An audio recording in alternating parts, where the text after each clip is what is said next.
அமெரிக்காவில் இந்திய மாணவர் அவமதிக்கப்பட்டதற்கு எதிர்ப்பு எழுந்துள்ள நிலையில் சட்டவிரோதமாக நுழைபவர்களை சகித்துக்கொள்ள முடியாது என அமெரிக்க தூதரகம் தெரிவித்துள்ளது. அமெரிக்காவின் நியூ ஜெர்சியில் உள்ள நெவார்க் பன்னாட்டு நிலையத்தில் இந்திய மாணவர் ஒருவர் குற்றவாளியைப் போல நடத்தப்பட்ட நிகழ்வு அமெரிக்கா வாழ் இந்திய சமூகத்தினர் மத்தியில் பெரும் அதிர்ச்சியை ஏற்படுத்தியுள்ளது. குணால் ஜெயின் என்ற இந்திய அமெரிக்க தொழிலதிபர் இந்த கொடூர நிகழ்வை தனது கைபேசியில் படம் பிடித்து சமூக வலைதளங்களில் பகிர்ந்தார்.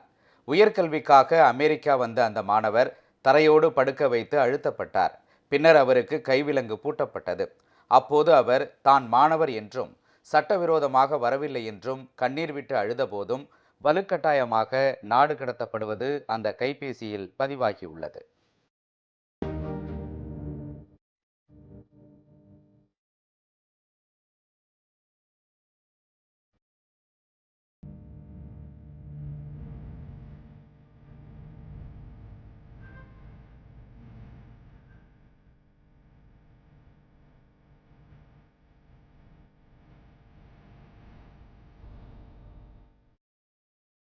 இந்த ஒளிப்பதிவு காட்சி பரவிய நிலையில் வெளிநாடுகளில் உள்ள இந்தியர்களின் பாதுகாப்பு குறித்து நடுவண் அரசு கவலை கொள்ளவில்லை என்ற கடும் கண்டனம் எழுந்தது.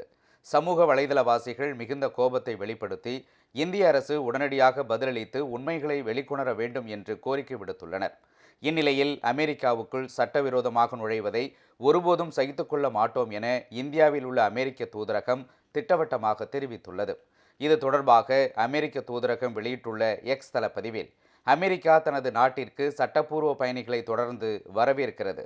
இருப்பினும் அமெரிக்காவிற்குள் சட்டவிரோதமாக நுழைவதை ஒருபோதும் சகித்துக்கொள்ள முடியாது, சகித்துக்கொள்ளவும் மாட்டோம் என்று பதிவிட்டுள்ளது.